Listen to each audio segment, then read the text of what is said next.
Macbeth, Act 1, Scene 5, Part 2. So far, in Act 1, Scene 5, we've been introduced to the character of Lady Macbeth, who has come across almost immediately as a determined and ruthless woman who has no time for softer emotions like compassion, kindness, loving, tender natures. And that's one of the things that she's worried about with her husband, Macbeth, that he isn't ruthless enough to actually get what's been promised him by the witches by actually killing Duncan in order to get it. She's just dismissed the attendant or the messenger who's come in bringing news about the fact that Duncan is going to be staying at Macbeth's castle on this very night. So we resume our study from the start of Lady Macbeth's second soliloquy. And this is what she says in this soliloquy. The raven himself is hoarse that croaks the fatal entrance of Duncan under my battlements. Come, you spirits that tend on mortal thoughts, unsex me here, and fill me from the crown to the toe top full of direst cruelty. Make thick my blood, stop up the access and passage to remorse, that no compunctious visitings of nature shake my fell purpose, nor keep peace between the effect and it. Come to my woman's breasts, and take my milk for gall, you murdering ministers, wherever in your sightless substances you wait on nature's mischief. Come, thick night, and pall thee in the dunnest smoke of hell, that my keen knife see not the wound it makes, nor heaven peep through the blanket of the dark to cry, Hold! Hold! So this second of the two soliloquies of Lady Macbeth in this scene, what's it all about and what is Lady Macbeth doing? Well, to summarise, what she is doing is she is calling on the forces of darkness. She is committing herself entirely to this evil campaign, this evil scheme that she has in mind, to help persuade her husband that murder is the only way forward. She's calling on the forces of darkness to fill her with evil so that she can go about this purpose and be successful in it. So let's take it through line by line, or the key lines rather, so that we've got a full understanding of what's going on. The soliloquy begins when she says, The raven himself is hoarse that croaks the fatal entrance of Duncan under my battlements. She begins the soliloquy by mentioning the raven. Now, the raven was seen as a bird of ill omen, a bird of evil. And so she seems very familiar with evil omens and things relating to the supernatural, and of course referring to the raven. She's saying, and in some productions you actually hear this, in other productions it's a little bit more metaphorical. What she's suggesting is that it's like there is a herald, a raven, calling from outside, signalling the fact that this is the start of this successful evil campaign of the fatal entrance of Duncan under my battlements. She is absolutely certain that Duncan is not going to leave the castle alive. This is again the determined side of her nature. She has formulated this plan that Duncan will be killed, and it's going to succeed. So when Duncan comes to the castle, it will indeed be a fatal entrance. We were speaking about the fact that Lady Macbeth is a very forceful personality, and that she is not represented in a stereotypically feminine way. We were also talking about the fact that Macbeth, in his letter, sees his wife as he puts it, a dearest partner of greatness, an equal. But notice how in her mind she clearly thinks of herself as the dominant one in the relationship, because she talks about my battlements. Now, certainly this is the castle in which she lives, but the castle is owned by Macbeth. He is the Thane of Glamis and now of Cawdor. He is the one with the power. So if you were referring to the castle, you'd normally refer to it as Macbeth's castle or his castle. But in this soliloquy, Lady Macbeth states very clearly and confidently that they are my battlements, the castle belonging to her. So this is further evidence for her dominant role in the relationship, and the fact that in a way at this point she sees herself as dominant as well. It's in the next part where she calls upon the forces of the supernatural to inspire her with greater courage and strength. Come, you spirits, they are, of course, the forces of the supernatural that tend on mortal thoughts.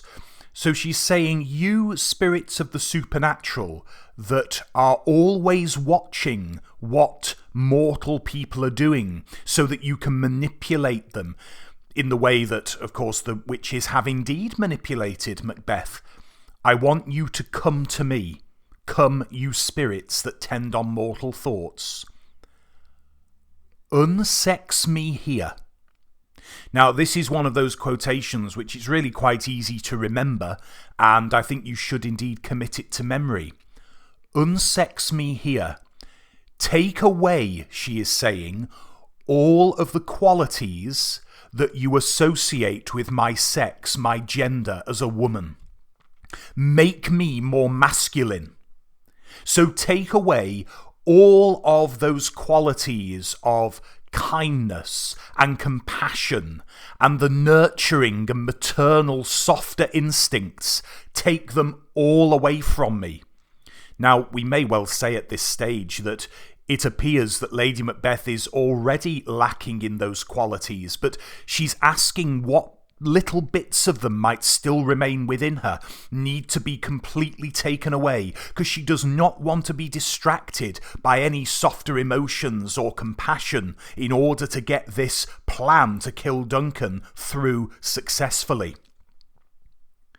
So once she's asked the spirits to unsex her, she asks them to fill me from the crown, the top of the head, to the toe, to my feet, top full of direst cruelty. So fill my whole body with direst cruelty.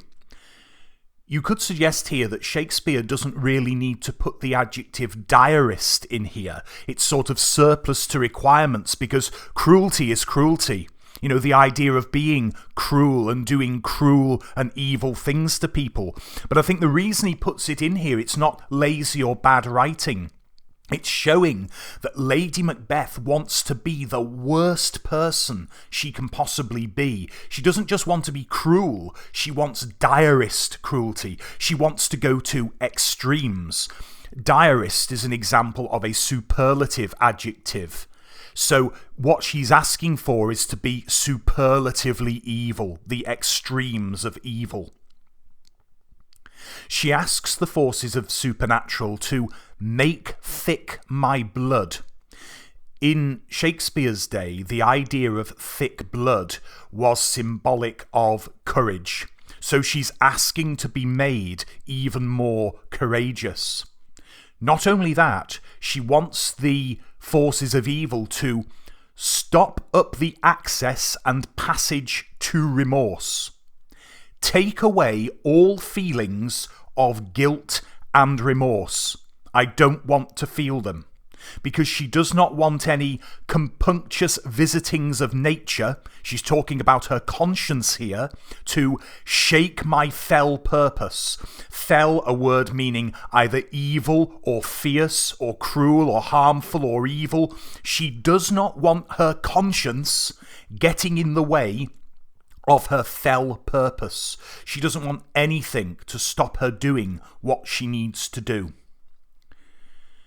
She then refers to a symbol of femininity, which is again a useful quotation to bear in mind. She says, "Come to my woman's breasts and take my milk for gall." Now, she's using this image of woman's breasts, a symbol of nurture, a symbol of life, a symbol of being a mother. And she wants the forces of darkness to take away the life-giving and nurturing milk from her breasts and replace it with gall. That's the bitter tasting substance which is produced in your gallbladder, bile, in other words. And of course, if you were nurturing a baby and you fed it bile instead of milk, then that would be incredibly harmful. Not only would it taste disgusting, it would not do the baby any good. So she uses this symbol to say, take away all of my femininity, take away all of my maternal and nurturing instincts, because I want them replaced. Any that remain, I want replaced with destruction. I don't want nurture, I want destruction. A little bit further on, because we're sticking to the really key quotations here. She then asks not just for emotional and spiritual darkness within her, she asks for literal darkness. What she's doing in this next bit is she's asking the supernatural to make this night, the night on which she plans to have Duncan murdered, as dark as it can possibly be. Come, thick night, and pall thee in the dunnest smoke of hell. Now, a pall is the covering for a coffin. It's a piece of material, not used so much in funerals these days, but certainly at the time Shakespeare was writing, and in the not too distant past as well, a coffin going into church for a funeral would be covered in a pall. She's talking metaphorically here, of course. She's asking for the night to be so dark that it's like the covering of a coffin. Now, it's significant that Shakespeare is having Lady Macbeth here use the lexis, the language of death. Fitting, of course, because she's planning a murder. The reference to the dunnest smoke of hell, hell always associated with the satanic evil, and she's planning an evil deed. The reference to the dunnest smoke, dunnest meaning very, very dull, difficult to see through. Smoke obscures, a bit like fog and mist. She wants the night to be so dark that this secret deed of murder that they're planning is completely obscured from everybody. In other words, will never be found out. Towards the end of this short but very significant soliloquy, Lady Macbeth appears to get very carried away with her ideas. One of the reasons that she wants thick night to pall the scene of the murder is so that my keen knife see not the wound it makes. Notice how in her fantasizing about the murder here, she actually envisages herself holding the knife. She is imagining she is killing Duncan. Another reason why she wants the night to be so dark is because she does not want heaven to peep through the blanket of the dark to cry, "Hold, hold." Make the night so hellishly dark that God in heaven cannot see what I am doing and cry out to me, "Hold, hold, stop, stop." So she wants the night to be so thick and supernaturally dark that even heaven can't see what's going on under the blanket of the dark. It's another one of these images that conveys the idea of secrecy and deceit and things being hidden. She isn't able to go any further because she is interrupted by the entrance of her husband, who has now returned. I want you to notice how she greets him. "Great Glamis, worthy Cawdor, greater than both by the all hail hereafter." Now I'm just going to stop at that point, although it's a comma at the end of that line and not a full stop, because that intro, these first words that she says to her husband in the play, are so important. Not only because of the flattering terms she uses, great Glamis, worthy Cawdor. Notice that her greeting to Macbeth is very, very similar. Not quite identical, but very similar to the way that the witches greeted Macbeth when they met him on the heath. Remember, "All hail to thee, Thane of Glamis, all hail to thee, Thane of Cawdor." and then comes the prophecy of the king that shalt be king hereafter, Lady Macbeth's words echo that greeting. Great Glamis, worthy Cawdor, greater than both by the all hail hereafter. When she talks about the all hail hereafter, she's talking about the way that in the future Macbeth as king will be hailed by his subjects. So it's just in the same way that Macbeth's very first line in the play, "So foul and fair a day I have not seen," echoes the witches and forges that link between him and the witches. So a link between Lady Macbeth and the witches is forged here with this greeting. Great Glamis, worthy Cawdor, greater than both by the all hail hereafter, thy letters have transported me beyond this ignorant present, and I feel now the future in the instant. Your letters, my love, my darling Macbeth, have transported me beyond this ignorant present, and I feel that we are going to be great in the future. So your letters have inspired me. Macbeth says, "My dearest love, Duncan comes here tonight." To which Lady Macbeth replies, "And when goes hence? When is he leaving?" Macbeth says, "Tomorrow, as he purposes." Now, one of the things I want you to note about the end of this scene, which we're coming close to now, one of the pieces of evidence that you can use for the fact that in these early stages of the play, and I'll allude to that in a little bit more depth very shortly, in these early stages of the play, Lady Macbeth seems the dominant one in the relationship, and one of the ways that Shakespeare shows that towards the end of this scene is notice that it's Lady Macbeth that does most of the talking. Macbeth says very, very little, and that's the evidence that you can use for Lady Macbeth's dominance in the relationship at this stage. She seems to be completely in control. She is the one giving him advice. She is the one coming up with ideas. Macbeth says hardly anything at all. So he's just replied to his wife that Duncan is planning to go tomorrow. Tomorrow morning he will leave the castle. Lady Macbeth, once again coming across as dominant and certain in her scheme, says, "Oh, never shall sun that morrow see. Duncan will never see the sun tomorrow morning."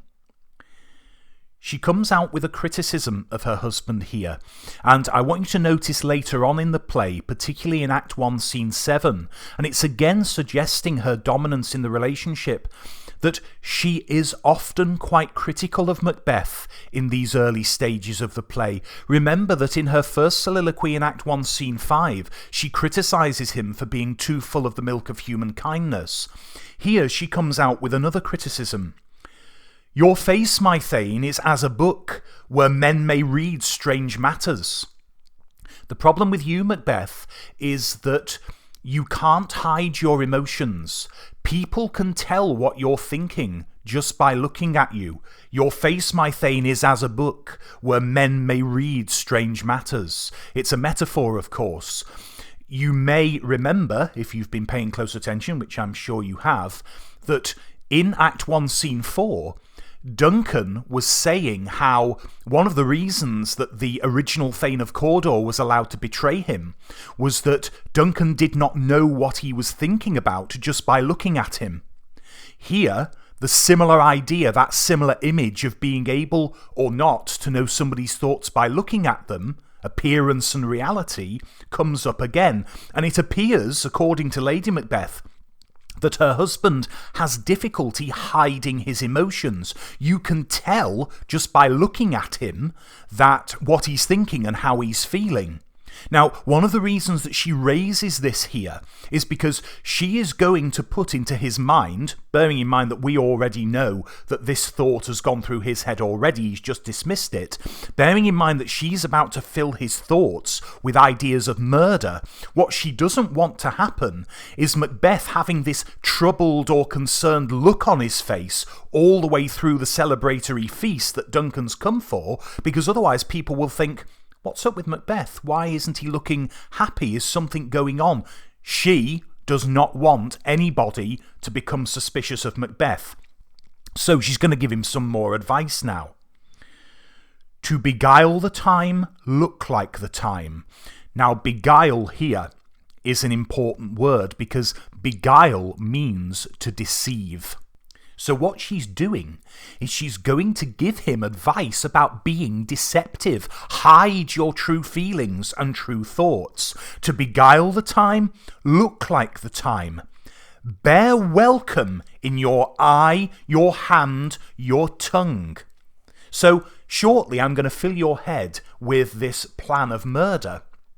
But when you're out and about at the party, I want you to look as if everything is okay. Make sure that you're going around pretending to be nice to people, especially Duncan, when in your mind you're already going to be plotting to murder him. Of all of the quotations that Lady Macbeth uses towards Macbeth to do with keeping his feelings hidden and secret, this is the one that I would suggest you need to commit to memory. This is one of those quotations which is so useful, not just for analysing this scene, but analysing themes and characters in the play as a whole. It's this one. She says to her husband, "Look like the innocent flower, but be the serpent under it." It's a metaphor, of course. Look harmless. Look like an innocent flower. But in reality, be like a venomous snake that's hiding underneath the innocent flower, ready to strike and be deadly. It's putting this image, of course, in the audience's mind. You know, imagine that you're going through a garden and you see a flower and you stoop down to pick it up or smell it because it looks lovely. But what you don't spot is the dangerous venomous serpent beneath it, which then rears up and bites you and might kill you. She's saying to Macbeth, you've got to look innocent, but underneath you've got to be like that venomous snake ready to strike and kill. He that's coming, Duncan in other words, must be provided for. We've got to give him a good meal. We've got to give him a good celebratory feast. And notice what she says next, which again suggests her dominance in this relationship. And you shall put this night's great business into my dispatch. Another term for you here, which you may have come across before, a euphemism. A euphemism is a word or a phrase which is often used to disguise a harsher truth. So, for example, we are familiar with people saying, he passed away, rather than he died. Passed away means the same as died, but it just sounds softer and less harsh. When Lady Macbeth talks about this night's great business, she is euphemistically referring to the murder. She doesn't actually state murder here, but when she talks about great business, that's exactly what she's talking about. And she's saying that Macbeth should put this great business into my dispatch. Leave it up to me to control and manage and arrange the situation. More dominance. Which shall to all our nights and days to come give solely sovereign sway and masterdom. If you leave everything to me, I've got this brilliant idea for murder in mind, which will guarantee that for all our nights and days to come, we will be supreme. We will be the great rulers. We will have complete sovereign sway and masterdom. Macbeth, at this point, we already know that he's reluctant to go through with any murder. He tries to get a word in, we will speak further, but notice in most editions that is punctuated with a dash, suggesting that Lady Macbeth has interrupted him, cut across him to stop him speaking, so that she remains fully in control of the situation. And she ends the scene again with this image of her being the one who is completely in control. Only look up clear, to alter favour ever is to fear, leave all the rest to me. So I want you to go about, once I've told you about my plan, I want you to go about looking cheerful and happy. That's what she means when she tells him to look up clear. And while you're doing that, leave all the rest to me. I will be the one to plot and plan and control this situation.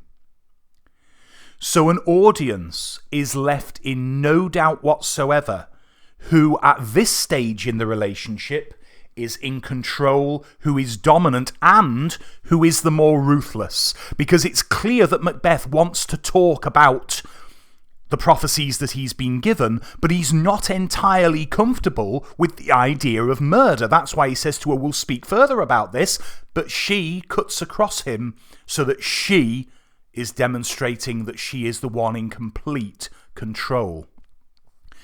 Now, just as a little trail for something that we will discuss a little bit later in the play, but I want to bring it up now at this earlier stage. I've said on a number of occasions during this tutorial that at this stage of the relationship, Lady Macbeth seems to be the dominant one. One of the things that you should do as a student of the play is notice how, as the play progresses, Lady Macbeth and Macbeth's relationship, which begins very strongly, and where Lady Macbeth seems to have this power and dominance, notice how Lady Macbeth and Macbeth drift apart as the play goes on, and their relationship deteriorates so that eventually Macbeth is the one who seems completely in charge and in control and dominant, and by the end of the play, Lady Macbeth is not only reduced to a shadow of her former self, but her relationship with her husband appears to have completely broken down. That is something that the intelligent and evaluative student, which you are, will do as the play goes on. Notice how the nature of the relationship between Macbeth and Lady Macbeth changes as the play goes on. In the next tutorial, we will look at the short scene, Act 1, Scene 6, where Duncan arrives at Macbeth's castle. It is only short, and there is a little bit of padding in it, but there is something which is said by Duncan which is worth noting, and there is also a performance, if you like, by Lady Macbeth, which shows that she's practicing what she's just preached to Macbeth. So we'll look at that in our next tutorial.